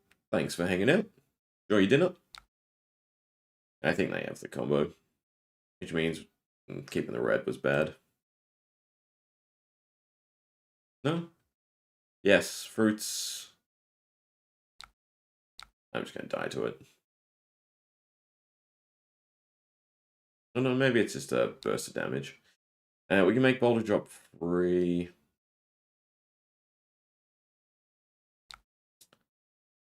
Means I should probably keep the blue.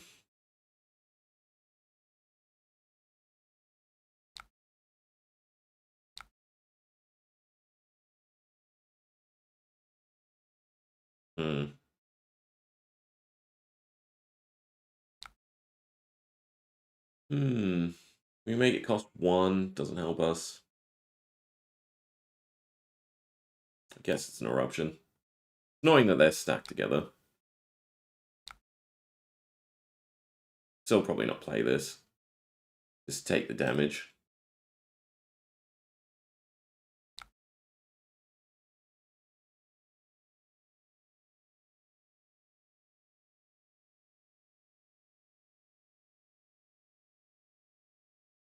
Oh. Right, you can ping me now. It's fine.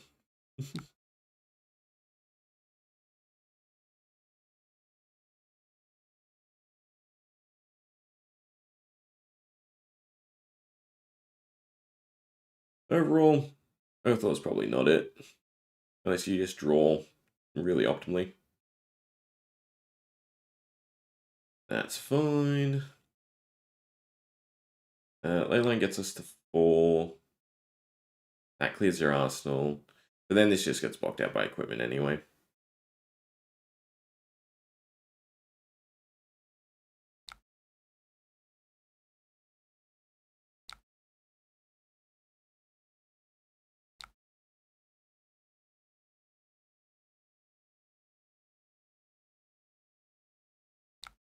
And in this scenario, Tectonic doesn't really do much for us. At least it keeps Leyline around. And Leyline's probably not worthwhile with Earthlaw instead of Tectonic. It's a lot easier for your opponent to clear it.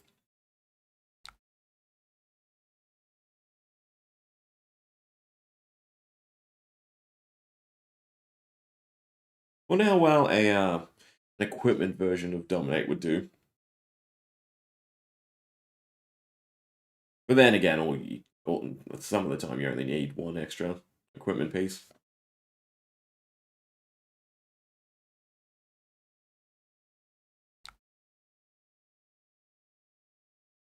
Barkskin's quite annoying.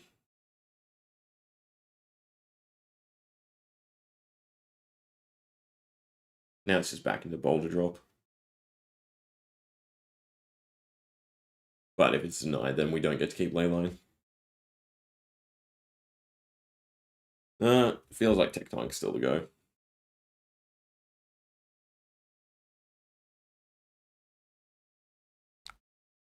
have to pummel, so taking an 8.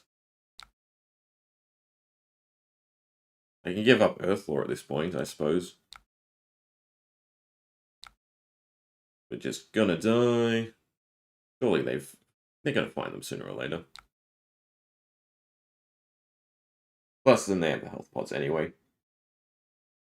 It's like a failsafe. They can definitely win with minimal damage. They don't even need the full combo.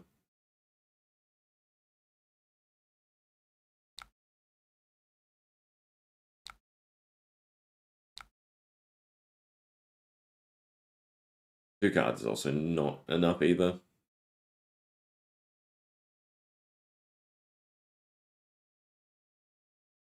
Right, 3 pots, 1 rampant, 1 into waiting, 1 card left.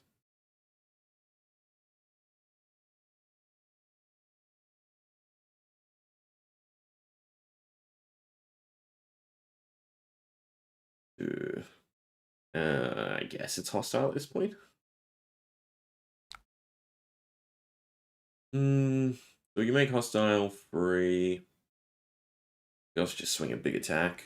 I like to pummel. Means I still have to keep my whole hand. But they're going through the HP pot, so I'm assuming we're done for.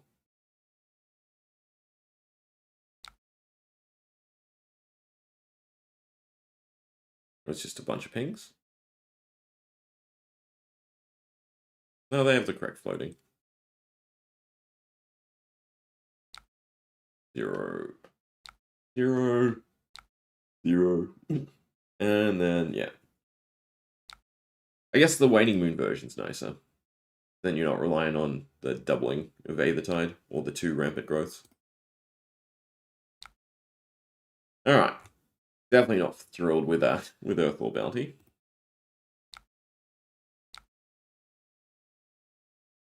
I think that's a scrap.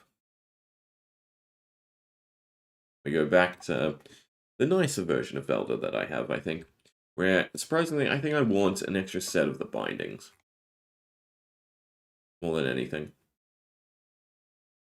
Because the heave is kind of nice. And we go... What do we go? Rush the Weak, I guess? No, I'm going to go Break Stature. Good against Fang, but there's just not enough Fangs to care about. Leyline and Terrain could probably go.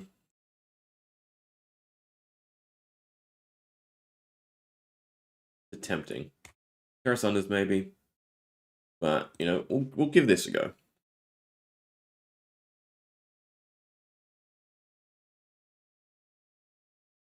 Also think I want base instead of quick dodge. Because I think even into wide, I still take the Sunk Water. Because when I don't take the Sunk Water, we don't take any of the heave cards.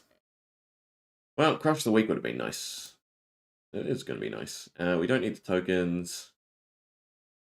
It's the batters, I think, as big damage. Take the old ones just in case. 66 should be fine. I don't want to take too many reds, but we'll see. See how this goes.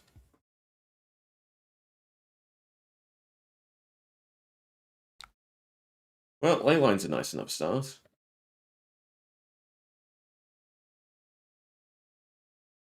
It's Leyline, Tectonic, then Heave.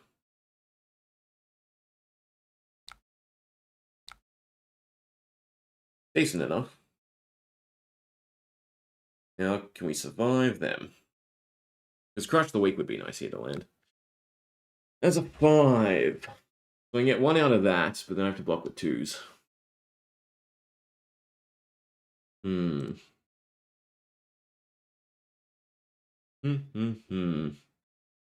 Worth enough to do it now. If I want to cycle something. That or Tectonic and a card from hand. Or just Solid Ground, I suppose. See what they react with.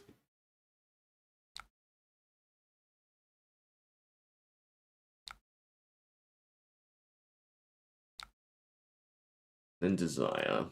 It's that. And I guess Tectonic. We really want to play Crush and Seismic and Arsenal something. I suppose means I can give Cranial. But I assume they take the Arsenal card at this point. I'd really like to find a pummel. I think opening up the breakpoint is nice enough. That's a little better.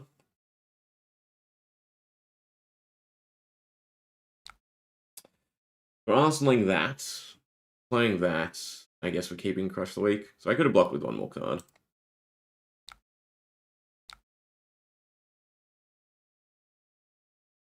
Two cards in hand, so they can think we have a pummel. Everything is running smoothly.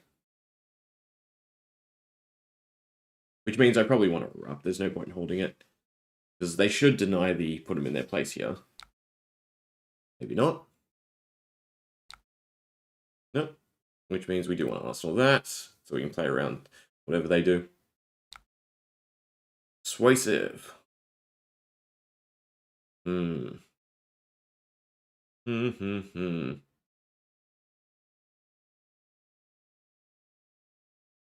They hit a blue, we're happy. So I gamble on them hitting a blue. Then it's just boulder drop pummel.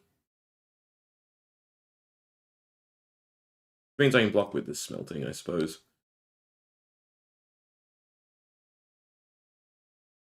That's fine. React. Yeah.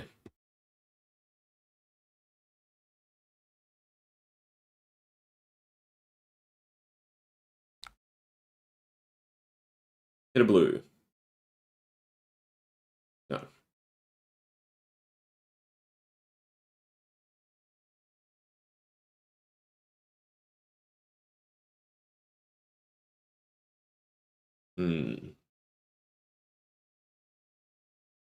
Dagger swing to try and mark us? I think our main objective is just to try and keep the erupts going.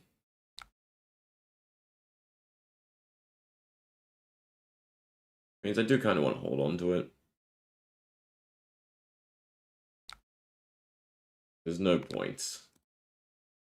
Because we can't play the pummel.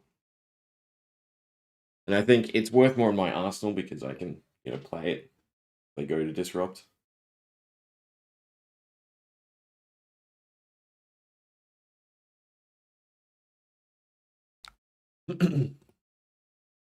Think. Cycle, please. For me, too. Thank you.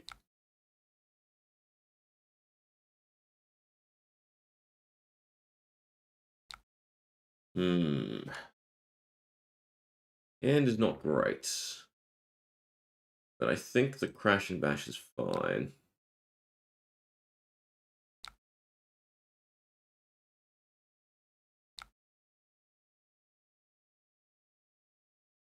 Still a little shy for being able to pummel it.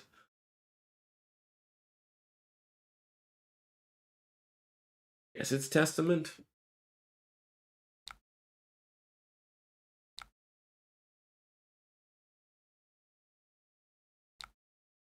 Then that's the Arsenal, which is fine.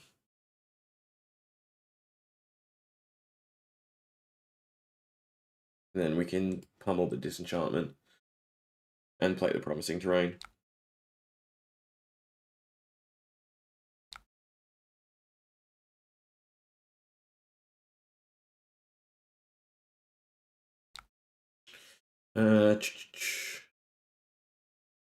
That's for free. The discard is more relevant. And this prolongs the ley line. And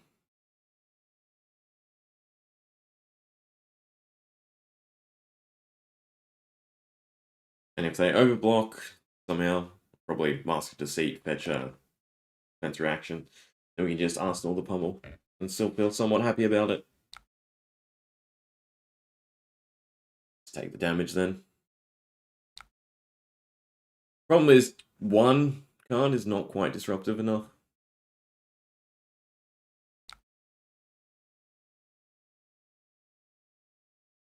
It is good to get to 3 again. Problem is we are sort of relying on them, right? Generating us the seismic surge now and then. Alright, so it's just a big dagger swing. Well, it could still be something from Arsenal. So it's a solid ground. Headbutt's not free, though, which is annoying. I guess Crash and Bash goes into that and Headbutt.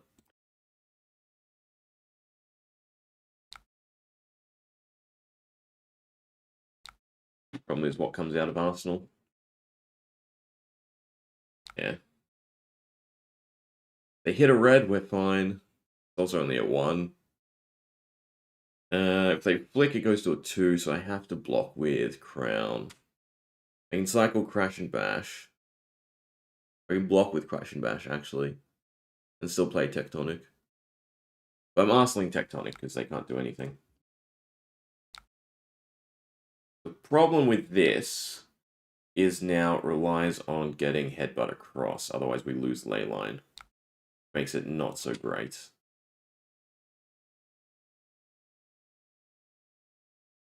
But it should, right? Unless they give us the mask. Is that a good enough trade? Them giving us mask? I think I should have blocked with Gauntlets.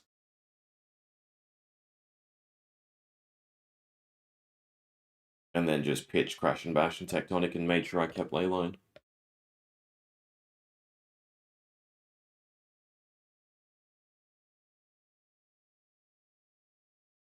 I don't think trading Leyline for Mask is worthwhile. Right.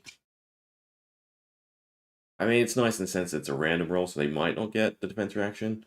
But they, it's not a hard ask for them to have a 4-block in hand.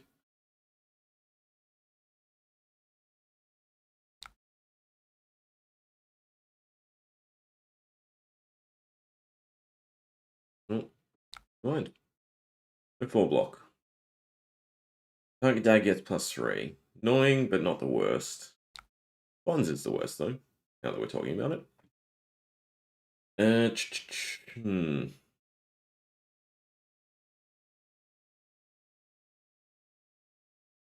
Eat it. How much can we comfortably block? 2, 4, 5. And try and do something. I mean, our turn is probably just promising Tectonic, which is not great. God. The math always does my head in.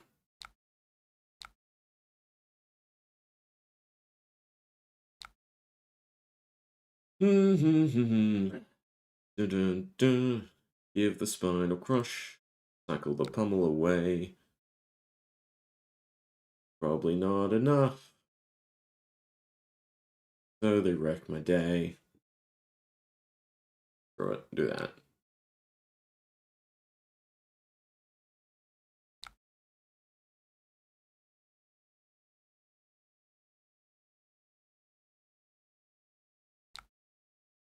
Oh, okay. See, that's all deserved.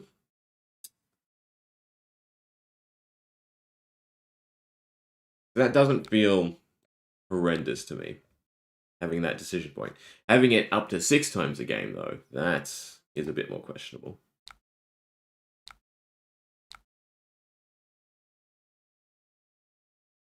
Cool, we can get to 3. Can't really put them in their place, though, unless we draw a blue.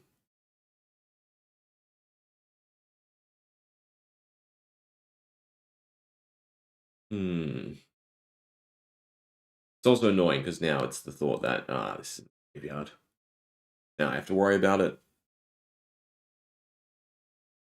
Ooh.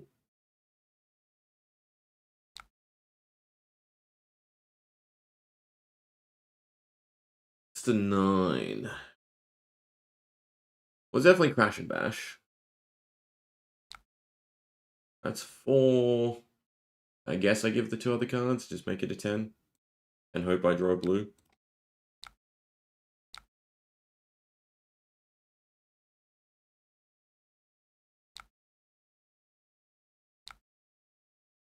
They still get the mark. It's a little annoying.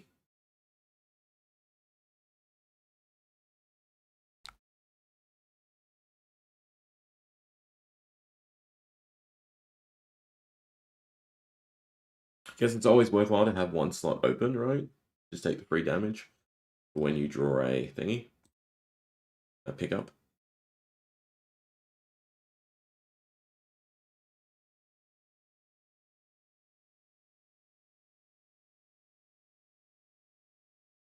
That should count. Yeah, that's what they're saying.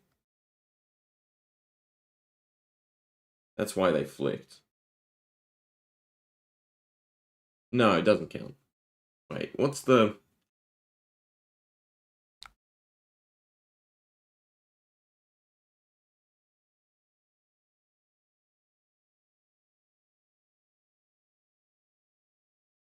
Does paying the backside... No, the dagger is hit. Yeah, they should have one extra card. Marks.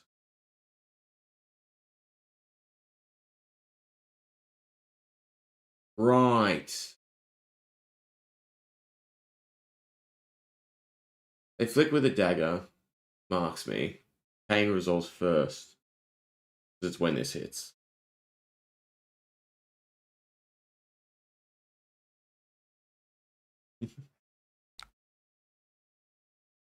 Alright, we did draw a blue, which is what we like.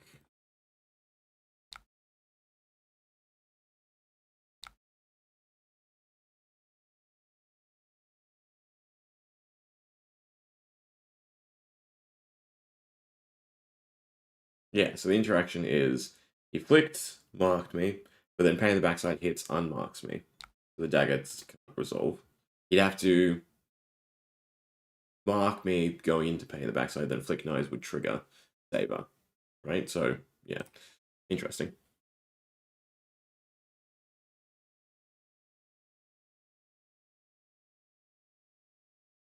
Alright, so that's our pummel. They'll block 4. They have great levels of disruption. Saber for 5. That's all they're doing. Should probably still be block it out. I'm already marked. Do I want to stay marked? I guess it doesn't really matter at that point. I'd rather keep the gauntlets. Because now I can... Tectonic. Right, the draw. I should have blocked. Eh. So it's only the top card of my deck. The draw would be annoying, but we shouldn't have enough reds left. Yeah. So that would have been nice to have.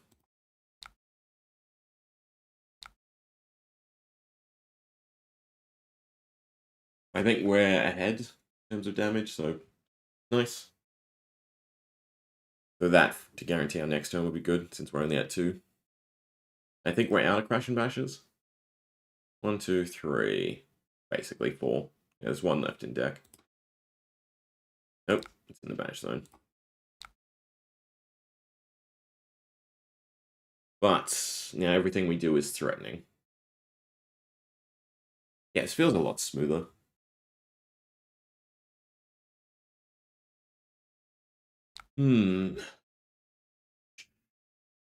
Our turn is what? Rush the Weak. Off of a blue. Giving Boulder Drop to Arsenal. I don't think I want to be marked.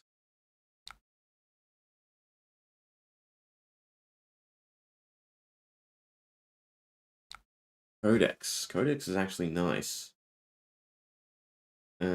We still won't have Dominate, but I can still take a bigger attack. We have 2, I believe. Granted, theirs is Leave No Witness. So can I keep enough cards? Like, no, yeah, I still have Gauntlets. Because Gauntlets should negate Arachnes, right? Next time I would gain. Yeah? I'm not thinking... Oh, the discard, that's why I forgot about. But it just means I double block out. I lose Leyline. I guess that's awful.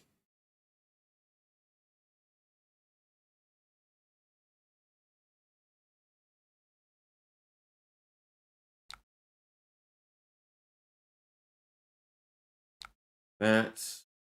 I'm going to try and keep the ley line, I think.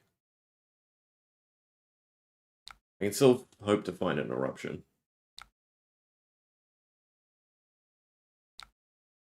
I just have to survive their turn.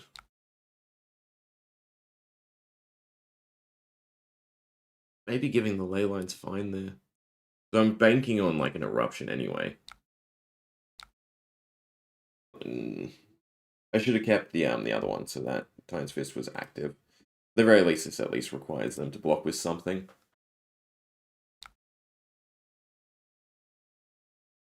Yeah, because that's exactly what I was hoping for. That's not great, in all honesty.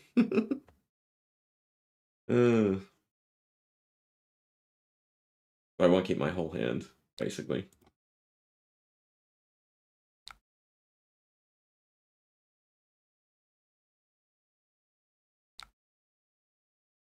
Yeah. Cool.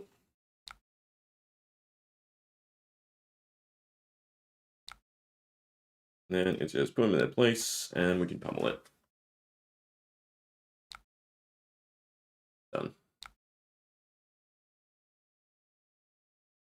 GG. Very great game. Yeah, and I like the thought that Assassin provokes.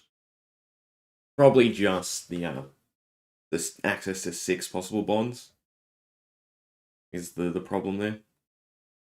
But yeah, fun game. This operates so much more smoother than the Earthwall. Yeah, oops. Anyway, leave there. I think that's lunchtime for me. Is everyone hanging around or watching post?